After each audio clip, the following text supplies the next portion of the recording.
आज की कहानी है स्वर्ग और नर्क। एक बुजुर्ग औरत मर गई। यमराज उसे लेने आए। औरत ने यमराज से पूछा, आप मुझे स्वर्ग ले जाएंगे या नर्क? यमराज बोले, दोनों में से कहीं नहीं। तुमने इस जन्म में बहुत ही अच्छे कर्म किया है, इसलिए मैं तुम्हें सीधे प्रभु के धाम ले जा रहा हूँ। बुजुर्ग औरत खुश हो गई, बोली, धन्यवाद सर, मेरी आपसे एक विनती है। मैंने यहाँ धरती पर सबसे बहुत स्वर्ग और नर्क के बारे में सुना है। मैं एक बार इन दोनों जगहों को देखना चाहती हूँ। यमराज बोले, तुम्हारे कर्म अच्छे हैं, इसलिए तुम्हारी इच्छा पूरी करता हूँ। चलो हम स्वर्ग और नर्क के रास्ते प्रभु के धाम चलेंगे। दोनों चल पड़े। सबसे पहले नर्क आया। नर्क में बुजुर्ग औरत ने जोर जोर से लोगों की आवाज़ सुनी। वहाँ नर्क में सभी लोग दुबले पतले और बीमार दिखाई दे रहे थे। औरत ने एक आदमी से पूछा, यहाँ आप सब लोगों की ऐसी हालत क्यों है? आदमी बोला, तो और कैसी हालत होगी, मरने के बाद जब यहाँ आए हैं हमने एक दिन भी खाना नहीं खाया। भूख से हमारी आत्माएं तड़प रही है।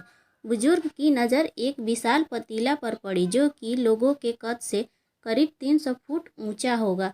उस पतीले के ऊपर एक विशाल चम्मच लटका हुआ था। उस पतीला में से बहुत ही शानदार खुशबू आ रही थी।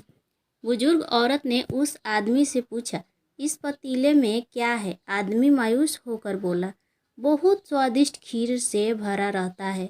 बुजुर्ग औरत ने हैरानी से पूछा, इसमें खीर है तो आप लोग पेट भर यह खीर खाते क्यों नहीं? भूख से क्यों तड़प रहे हैं? अभी तक आदमी रो रो कर बोलने लगा, कैसे खाएं? ये पतीला 300 फीट ऊंचा है, हम में से कोई उस पतीले तक नहीं पहुंच पाता।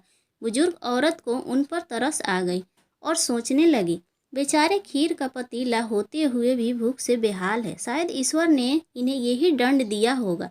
यमराज बुजुर्ग औरत से बोला, चलो हमें देर हो रही है। दोनों चल पड़े। कुछ दूर चलने पर स्वर्ग आया। वहाँ पर बुजुर्ग औरत को सबकी हंसी आवाज़ सुनाई दी। सब लोगों बहुत खुश दिखाई दे रहे थे। उनको खुश देखकर बुजुर्ग औरत भी बहुत खुश हो गई और वहाँ स्वर्ग से भी बुजुर्ग औरत की नज़र 300 फीट ऊंचे पतीले पर पड़ी।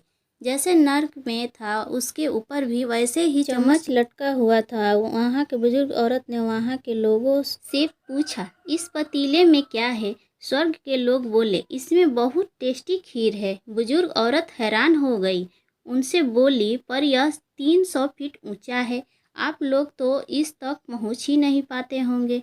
आप लोग को खाना तो मिलता ही नहीं होगा। आप लोग भूख से बेहाल होंगे, पर मुझे तो आप सभी इतने खुश लग रहे हैं। ऐसे कैसे? लोग बोले, हम तो सभी लोग इस पतीले में से पेट भर कर खाते हैं। बूढ़ी औरत बोली, पर कैसे? पतीला तो ऊंचा है। लोग बोले, तो क्या हो गया? पतीला ऊंचा है तो यहाँ पर कितने सारे पेड़ हैं। ईश्वर ने यह पेड़ पौधे, नदी, झरने हम मनुष्यों के लिए ही तो बनाया है।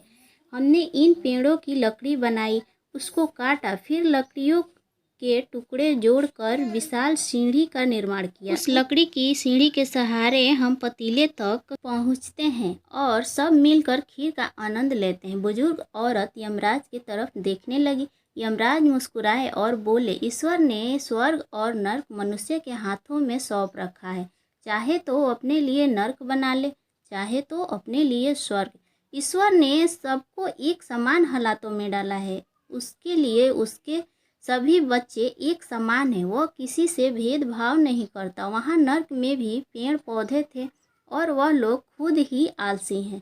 उन्हें खीर हाथ में चाहिए। वह कोई कर्म नहीं करना चाहते, कोई मेहनत नहीं करना चाहता है, इसलिए भूख से बेहाल है। क्योंकि यही तो ईश्वर का नियम है, जो कर्म करेगा, मेहनत करेगा, उसी को मीठा फल खाने को मिलेगा।